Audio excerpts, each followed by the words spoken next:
हम पढ़ रहे थे कक्षा 8 का अध्याय 1 कृषि प्रबंधन। कृषि प्रबंधन के अंदर हमने क्या पढ़ा था? अपना जो टॉपिक चल रहा था कृषि पद्धतियां। कृषि पद्धतियां यानी खेती के चरण, खेती के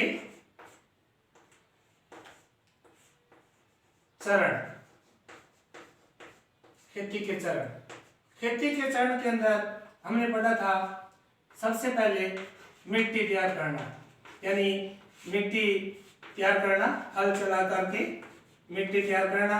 उसके बाद में दूसरा टॉपिक पढ़ा था बुआई करना, बुआई यानी खेत की जो बिजाई, बुआई करना। और इसके बाद में था तीसरा जो टॉपिक खाद व उर्वरक देना, खाद व उर्वरक देना। ये 3 टॉपिक पढ़े थे पहले हमने। अब चौथा जो टॉपिक आता है सिंचाई करना। सिंचाई करना, सिंचाई करना क्या होता है? सिंचाई करना कृत्रिम साधनों के द्वारा पादपों यानी फसलों को समय समय पर जल की आवश्यकता की जो पूर्ति करना सिंचाई करना कहलाता है। यानी जल पादपों को या फसलों को जल की आपूर्ति करना, समय समय पर जल की आपूर्ति करना, कृत्रिम साधनों के द्वारा समय समय पर फसलों को जल की आपूर्ति करवाना तो क्या कहलाता है? सिंचाई करना कहलाता है। सिंचाई से क्या लाभ होते हैं? सिंचाई से होने वाले लाभ बताइए। तो अपने को बताना है सिंचाई क्यों करते हैं, सिंचाई से क्या लाभ होते हैं। सिंचाई से लाभ, तो सिंचाई के लाभ अगर पूछे आपसे तो सबसे पहले आप बताओगे कि ये बीजों के अंकुरण में सहायक है। बीज के अंकुरण में, अंकुरण होता है उगना, बीजों के अंकुरण में ये सहायक होते हैं। बीजों के अंकुरण में सहायक होते हैं। दूसरा वृद्धि व विकास में सहायक होते हैं। वृद्धि व विकास में यानी पादप वृद्धि करेंगे पर वृद्धि व विकास में सहायक होते हैं।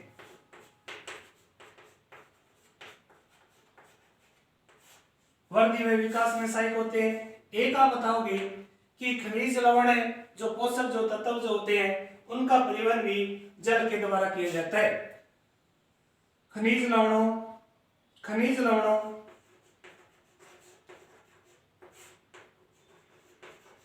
आसान सा ही पाठ है ये। खनिज लवणों में पोषक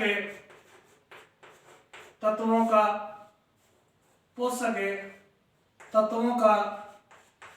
परिवहन करना होता है। एक आप ये बताओगे कि पादपों के अंदर जो वाष्पोत्सर्जन जो क्रिया होती है, पत्तियों के द्वारा जो जल का वाष्पीकरण किया जाता है, तो वो क्रिया में भी सहायक है। तो आप कहोगे वाष्पोत्सर्जन क्रिया में सहायक है।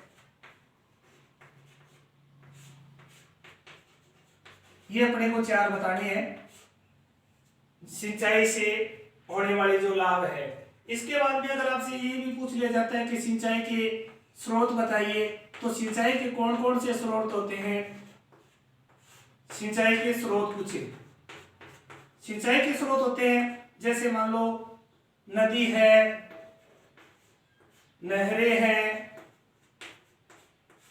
तालाब है और बांध है, कुएं हैं, कुएं। ये क्या है? सिंचाई के स्रोत है। अगर आपसे सिंचाई का साधन पूछे ना तो इसको 2 भागों में डिवाइड करके अपने को बताना है। सिंचाई के साधन, सिंचाई के कौन कौन से साधन है?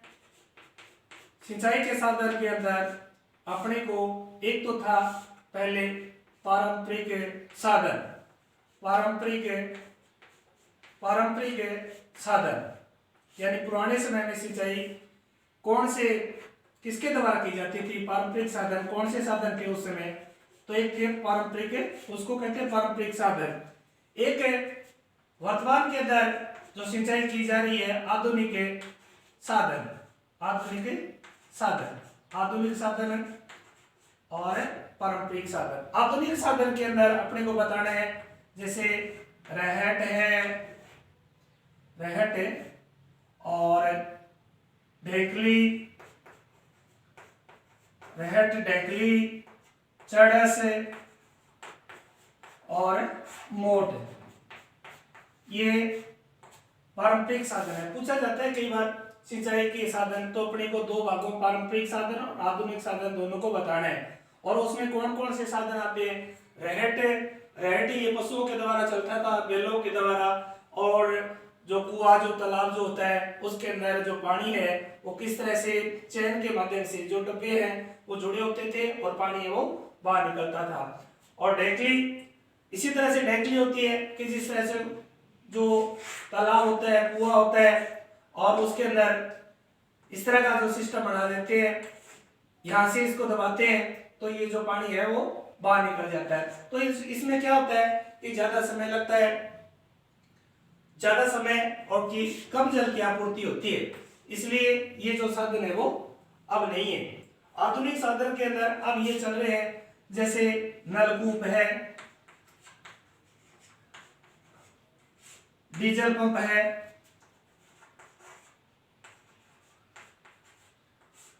और विद्युत पंप है,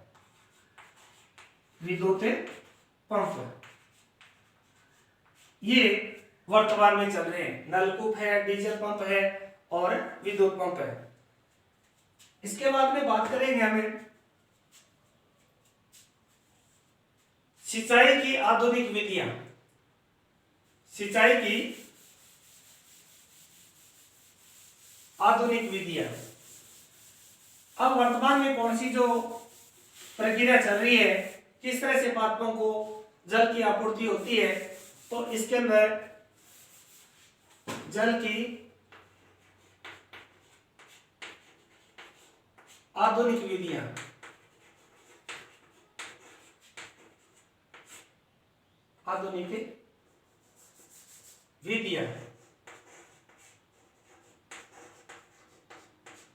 जल की आधुनिक विधियां के अंदर एक तो है छिड़काव तंत्र,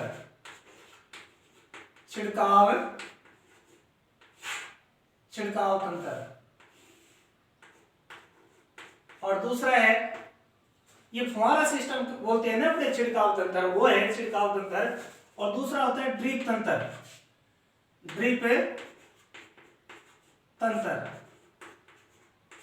छिड़काव तंत्र के अंदर ये बताना है कि ये जो प्रक्रिया है छिड़काव तंत्र, ये असमतल भूमि में की जाती है। असमतल जो भूमि होती है ना, उसके अंदर छिड़काव किया जाता है। फुहारा सिस्टम की जो लगा होता है ना, वो बताना है असमतल भूमि के अंदर। और इसके अंदर जो जल है, कम जल से फसल को अधिक सिंचाई की जा सकती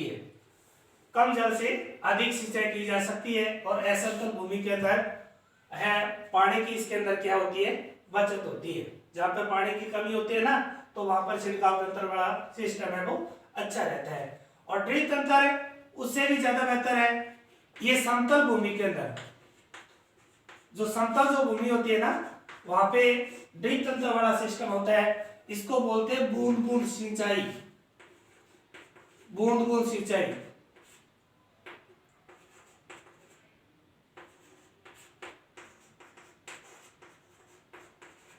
बूंद सिंचाई वाला सिस्टम होता है ये कि पाइपों के द्वारा, यानी जो फलदार जो पादप होते हैं उनके अंदर ये ज्यादा महत्वपूर्ण है। क्यों कि बूंद बूंद वाला जो सिस्टम है वो चलता रहता है, पानी की इसके अंदर बचत होती है, कम पानी से क्या है अधिक सिंचाई की जा सकती है। ये ड्रिप तंत्र होता है।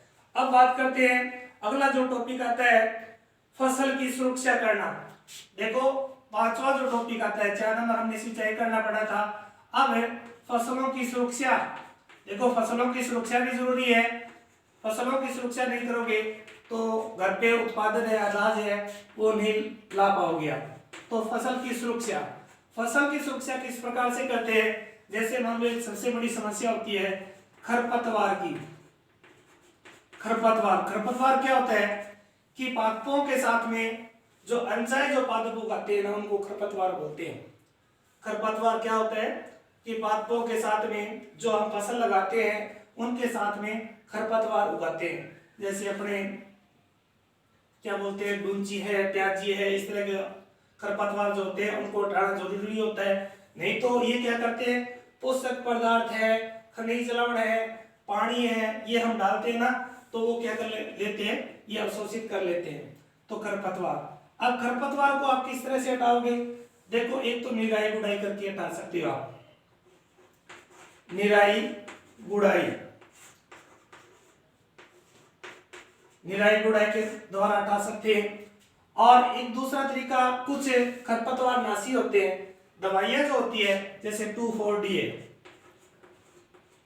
इनका इस्तेमाल करके भी खरपतवार को हटाया जा सकता है। अगर नहीं हटाओगे तो उत्पादन है, अनाज है, वो हमें कम प्राप्त होता है। तो पहला, फसलों की सुरक्षा के अंदर सबसे बड़ी समस्या होती है खरपतवार की। अब दूसरा जो आता है इसके अंदर प्राकृतिक प्रकोप।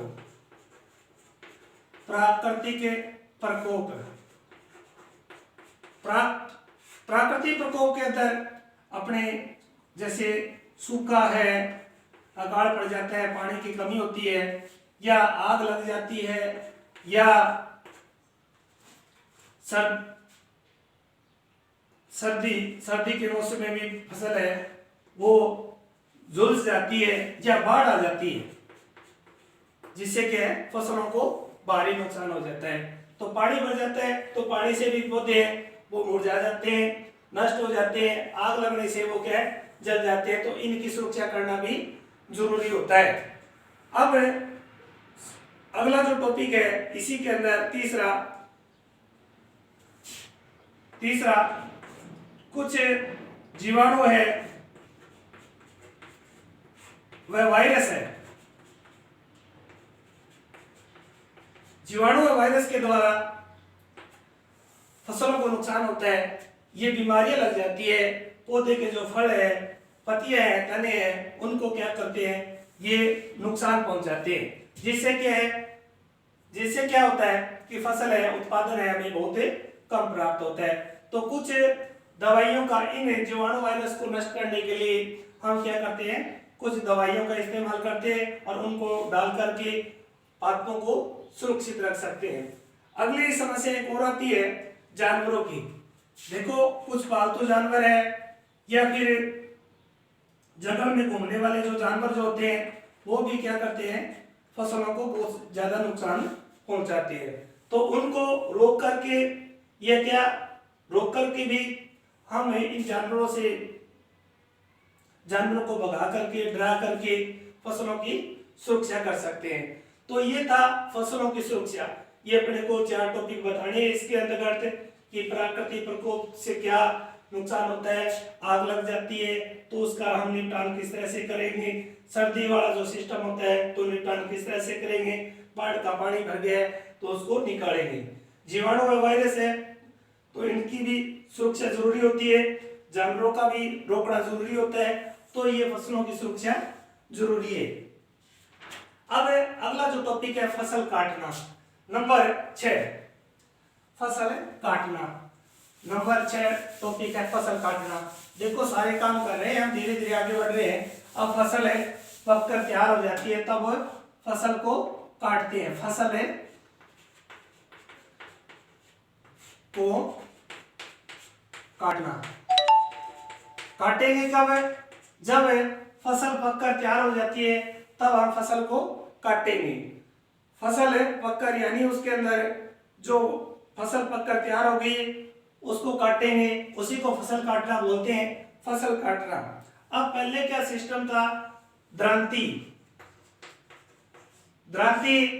से फसल को काटते थे, या तो ऊपरी भाग को या फिर धरती जमीन के ऊपर से उसको काट के अलग करते थे, फिर उसको फटकारते थे, फिर हवा के द्वारा उसको बीजों को और भूसे को अलग किया करते थे। तो काट के फसल को यानी नमी दूर करके उसको सुखा के उसको क्या करते थे, फिर बीज और भूसे को अलग करते थे, यानी थ्रेसिंग प्रक्रिया करते थे फसल को काटना। लेकिन आजकल जो आधुनिक विधि जो आ रही है, जैसे हार्वेस्टर मशीन आ गई है, हार्वेस्टर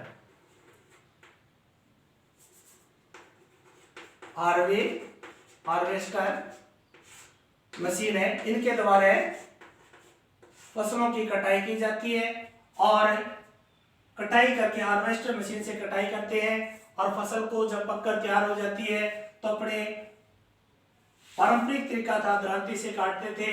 अब आधुनिक सिस्टम के अंदर आधुनिक जो मशीन जो है वो हम हार्वेस्टर से इनकी क्या करते हैं, कटाई करते हैं, फसलों की कटाई करते हैं। अब थ्रेसिंग प्रक्रिया होती है, थ्रेसिंग पूछते हैं, थ्रेसिंग प्रक्रिया क्या है? थ्रेसिंग होती है और बीज और भूसे को अलग करना होता है। जो बीज में जब फसल पककर तैयार हो जाती है तो उसकी नमी को दूर करके बीज व भूसे को अलग करना होता है।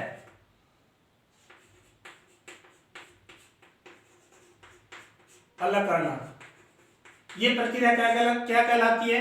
थ्रेसिंग कहलाती है। थ्रेसिंग अच्छा टॉपिक है। थ्रेसिंग किसे कहते हैं तो आप बताओगे? फसल की कटाई के बाद नमी दूर करने के लिए कुछ दिन इसे सुखाते हैं और बीज के दानों को भूसे से अलग करते हैं। तो ये जो प्रक्रिया है क्या कहलाती है? थ्रेसिंग कहलाती है। तो आजकल जो सिस्टम है, अपनी मशीन चली हुई है, उनके द्वारा क्या करते हैं, अलग करते हैं। जैसे कंबाइन मशीन जो होती है, कंबाइन मशीन के द्वारा बीज को भूसे से अलग कर सकते हैं। अब अगला जो टॉपिक आता है अनाज का भंडारण। ये 5 नंबर था और ये 6 नंबर है। अनाज का भंडारण। देखो, अनाज का भंडारण नहीं करेंगे तो उसको लंबे समय तक बचा के कैसे रखेंगे? तो उसके अंदर जैसे सूखी नीम की जो पत्तियां हैं, अन्य प्रकार के उपचार जो करके इनका भंडारण करना जरूरी होता है। अगर भंडारण सही ढंग से नहीं किया जाता तो उसके अंदर, अनाज के अंदर जो कई प्रकार के जो कीड़े हैं, एलियां जो है वो पड़ जाती है, जिससे अनाज है वो खाने लायक नहीं होता। अब क्या करते हैं, अब कुछ अनाज के भंडार होते हैं। अनाज के जो भंडार होते हैं उसके अंदर अनाज को सुरक्षित रखते हैं। अनाज के भंडारों में, अनाज के भंडार घरों में यानी अनाज को सुरक्षित रखते हैं तो उसको बोलते हैं साइलो। सुरक्षित करते हैं उसको बोलते हैं साइलो। कई बार पूछा जा सकता है कि साइलो का क्या से है, साइलो किसे कहते हैं? तो अपने को बताना है कि मंडियों में भंडार गृह होते हैं जिन्हें साइलो बोलते हैं। मंडियों के अंदर जो अनाज के जो भंडार होते हैं, जिनमें अनाज सुरक्षित रहता है, उनको हम साइलो बोलते हैं। तो इसके अंदर जैसे मान लो अनाज का भंडार नहीं करेंगे तो चूहे हैं, कुछ कीट है, वो क्या कर लेते हैं, इनको नष्ट कर देते हैं। तो अनाज का भंडार भी जरूरी होता है। फसल को काटने के बाद में हमने थ्रेसिंग किया, फिर अनाज निकाल लिया। अनाज निकालने के बाद में हमें अनाज को सुरक्षित रखा। 6 नंबर। अब इसके बाद में आता है अगला जो टॉपिक है फसल और पर्यावरण। फसल व पर्यावरण अंतिम टॉपिक है फसल व पर्यावरण। फसल अपने, एक तो ये बताओगे कि फसल व पर्यावरण, फसलें होगी तो अपना जो पर्यावरण है वो अच्छा रहेगा, बढ़िया रहेगा। उसके अंदर किसी प्रकार के जो कण है, दूषित जो कण है वो नहीं होंगे, तो पर्यावरण हमारा क्या है, शुद्ध रहेगा।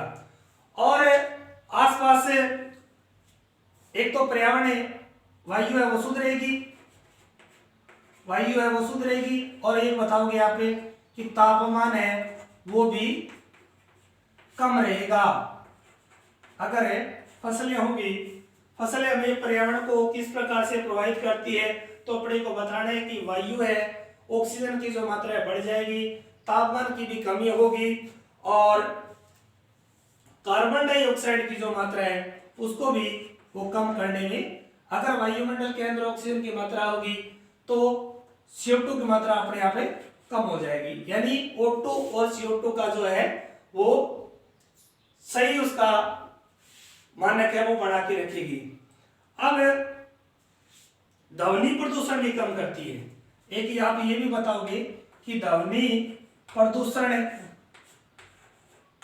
पेड़ पौधे जो होते हैं ये ध्वनि प्रदूषण जो होता है उसको भी कम करते हैं। जो होने वाली जो ध्वनि है, अनावश्यक जो ध्वनि जो होती है उनको कम करने में ये सहायक होते हैं। और ये बातें अपने को बतानी है, पर्यावरण शुद्ध रहता है और आर्द्रता है वो बनी रहती है।